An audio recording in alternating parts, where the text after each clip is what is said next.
Magandang araw sa inyong lahat. Sa pagpapatuloy ng ating kwento. Ganito bang ginagawa mo, Inday? Tanong ni Miguel. Kuya, wag. Nakiliti eh. Ano bang ginagawa mo sa mga kabundukan ko? Binulungan ni Miguel si Inday na wag maingay. At sabay to sa itaas papuntong roof deck. Doon sa roof deck may isang maliit na kwarto na pinapagawa ni Miguel parang office niya. Dahil kung minsan ay may dala siyang trabaho galing sa office, galing sa abroad na hindi niya natapos. Kaya doon niya ito tinatapos sa Pinas at ini-email na lang niya ito o kaya ay na-upload sa server ng opisina nila. Parang robot na sunod-sunuran si Inday. Sa sinabi ni Miguel, umanhik si Inday sa office sa roof deck at sumunod si Miguel. Ilang hakbang lang ang ginawa niya sa pag-akyat. Dahil talagang galit na ang bagay na yun sa kanyang harapan. At sa isip-isip niya, kailangan maano na niya si Inday. Dahil talagang nag-aalburuto na ang bagay na nasa kanyang harapan. Mga bisit na mga bata to, talagang binubuhay ang natutulog na sawa na kanina ay nananahimik. Pagkapasok sa mini office niya ay nilak agad ni Miguel ang pinto at sinara ang bintana. Binuksan ang aircon para kunwari ay may ginagawa siya doon. Si Inday naman ay pinaupo niya sa sopa. Nakayuko pa din siya at di makatingin sa kanya. At medyo nagbablas ang mga pisngi. Inumpisa niya agad na tukain si Inday. Inilabas niya ang kumikiwal na yun sa loob kanyang bibig. Si Inday ay gumante ng tuka. Kaya naisip ni Miguel, may alam na nga siguro ito.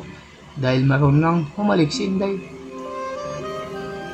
Pinaglaruan ang kumikiwal na yon ang bagay na kumikiwal sa bibig ni Inday at nilaro ang mga labi na medyo makapal. Masarap pala tukain ang makapal na labi kaysa manipis na tulad ng sa commander niya. Habang gumagapang ang kumikiwal na bagay na yon sa leeg ni Inday, sabay namang tinanggal niya ang kawit ng panloob pantaas ni Inday. At habang nakasuot pa ang t-shirt ni Inday, ang mga kabundukan ni Inday ay bumakat sa matipis na t-shirt at bumukol ang dulo nun. Hinawakan ni Miguel ang magkabilang kabundukan at marahahang pinagbala. Napasinghap naman ang malalim ang butong hininga si Inday. Huwag kang masyadong maingay, Inday. Marami pa akong gagawin sa'yo, bulong ni Miguel. Biglang kinain ni Miguel ang dulo ng mga kabundukan ni Inday. Kaya isa, napapaliyad naman si Inday at nakatingala. Nakagat-kagat ang labi na parang medyo nanlalaki ang butas ng ilong sa sarap na nararamdaman. Sinamantala naman ni Miguel ang paghahibang sa sarap ni Inday. Sabay taas ng t-shirt niya at tanggal ng palda.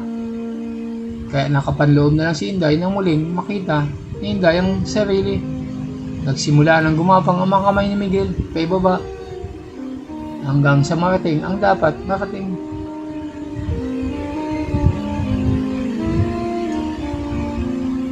At nagkaroon nga ng mainit na eksena sa loob ng kwarto. Maririnig mo ang kakaibang bulungan ng dalawa. Tumitirag ang mata ni Inday at nakaliyad ang ulo. Kagat-kagat ang labi na bumubulong sabay. O kuya, grabe. Ano tong ginagawa mo sa akin, kuya?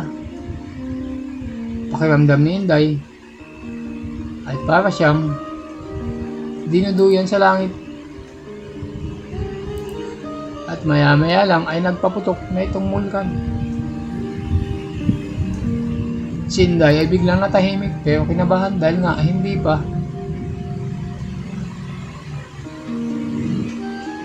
nakakapasok si Miguel sa kanya. Ay makailang beses na siyang narating ang dapat marating. Paano pa kaya kung nakapasok ang bagay na yun sa kanyang harapan?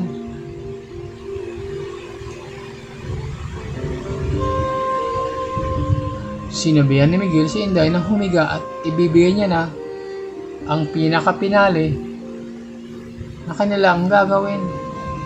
Habang nakatayo si Inday, si Miguel naman ay pumesto sa likod niya at pinay-slide ang bagay na yon hanggang sa masangga ang harap ni Inday, na nakapagpakilabot naman sa balahibo ni Inday nang biglang may marinig silang sumarang pinto. Parang binuhusan ng malamig na tubig si Miguel. Alam niyang may umakyat sa roof deck dahil sa pagkalabog ng pinto sa may hagdan patungong roof deck. Dali-dali niyang pinagbihis si Inday at sinuot niya ang kanyang panloob pambaba at walking short. Buti na lang nakabukas ang aircon, kaya di sila gaano pinagpawisan ni Inday. Sinabihan niya si Inday na mag-ayos para di sila mahalata pag may pumasok sa office. Si Isa pala ang umakyat sa roof deck at kumakatok sa office ni Miguel. Binilugan niya si Inday na magpapahalata kay Isa at basta wag siyang iimik kung sakali mang sitahin siya. Basta ang sagot lang niya ay tinawag siya ni Miguel at nagpapagawa ng juice.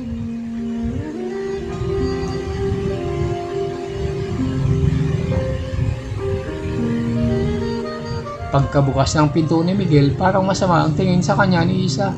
Kaya ninitian niya ito at sabay sabi, "O, di ba? Mamaya pa ang lakad natin. Akala ko magpapahinga ka muna." Hindi umiimik si Isa at tinanong kung anong ginagawa niya at bakit nandun si Inday. Si Miguel lang sumagot at sinabi niya magpapagawa siya ng juice dahil nataon na nasa roof deck din. Si Inday naglilinis nang umakyat siya sa office niya at may tatapusin pa siyang trabaho para may email niya mamayang gabi sa office nila sa abroad. Sabay sinabihan niya si Inday na, "O sige na Inday, at dalhan mo ako ng mango juice at medyo damihan mo ng ice ha." Si Isa parang malikot ang mga mata. Panay ang sulyap kay Inday at sa paligid ng opisina. Pagkaalis ni Inday, sabi ni Isa na, "Tito Mais, parang may amoy yata dito sa office mo." "Anong amoy?" Siguro sa aircon dahil matagal-tagal na din hindi nagagamit at nag-aamoy-amag ang buga ng hangin. Tika at bubuksan ko yung ibang bintana para mag-circulate ang hangin. Medyo kinakabahan si Miguel, baka kasi may narinig si Isa nung kasagsagan ng pagkain niya ng bibingka. Kaya naamoy pa niya ang mga katas na sumabog sa pagmumukha niya. Sinabi niya kay Isa na tatapusin niya lang ang trabaho na kailangan niya may habol sa deadline ng project schedule at sa gayon ay relax na siya susunod na week. Bakasyon na talaga ang aatupagin niya. Ini-on niya ang computer at tumalikod kay Isa. Si Isa naman naupo sa sofa bed at may napansin na basa sa sofa. Nahawakan niya ito at sinabing, "Ay, ano ito Tito Mais? Parang malagkit-lagkit." "Yak! Ano ito, sipon?" Agad na palingon si Miguel kay Isa at lasa siyang kinabahan dahil may ebidensyang naiwan sa loob niya. "Patay ako nito at nakakahiya pag nagkataon." Sa taranta ni Miguel ay agad kumuha ng tissue sa computer desk na sana iabot niya. Pero sa taranta ni Miguel ay pinunasan ang kamay ni Isa na ikinagulat din ni Isa. Sa pagkabigla ni Isa, napabalikwas ang kamay niya at ang kamay ni Miguel natamaan na naman ang mga kabundukan ni Isa. Napamulagat ang mga mata na ni Isa dahil nahagip na naman ni Tito Mais niya ang kanyang mga kabundukan. At may napansin siya sa bandang short ni Tito Mais. Nakabukas ang zipper nito at nakadukwang ang ulo ng bagay na yon. Nagalit na galit. Biglang namutla si Isa sa nakita. Si Miguel naman ay nagtataka sa reaksyon ng mukha ni Isa. Akala tuloy niya kung napaano na si Isa. "Isa, anong nangyayari sa'yo?" "Tito Mais, ang mouse mo kasi." "Anong mouse? Wala namang daga dito ah." Sagot naman ni Miguel. "No, look your own private part. Kasi it's sticking out from your walking short." Hehehe. Pagtingin nga ni Miguel, nakasilip si Manoy dahil nakalimutan niyang isara ang zipper ng short at di niya may naisuot ng maayos ang brief niya. Sa pagmamadali, dali-daling niyang pinapasok ang bagay na yon sa kahiyan at pagbiraw sinabi kay Isa na, Ayan na, wala na akong may pagmamalaki sa'yo. Nakita mo na ang aking ipinagmamalaki. Si Tito Mais, nag-blast si Isa at sinabi pa, kung kanina pa naka-stick out yan, batuta mo, di nakita din ni Inday yan. Hindi agad nakasagot si Miguel. Bigla na lang niya nasabi, wala kaming ginagawa ni Inday. Inutusan ko lang siyang ipagtimpla ako ng juice. Dahil nakita ko nga na naglalabas siya sa washing machine dito sa roof deck. Kaya naman, kasi ito galit kasi laging bitin sa tita mo. Hahaha. Pabirong bulalas ni Miguel. Tito Mais, nagiging berde ang mga salita mo ha. Tito Mais said, siguro nakita din ni Inday yan. Private mo. Ano ba yung mga sagot mo? It doesn't make sense. Napanganga si Miguel. Hanggang dito na lang muna ang ating kwento. Kung nagustuhan nyo ang kwento sa bagay sa araw na to, ay huwag kalimutan mag-subscribe, like at comment para updated kayo sa mga susunod na videos. Hanggang sa muli, maraming salamat.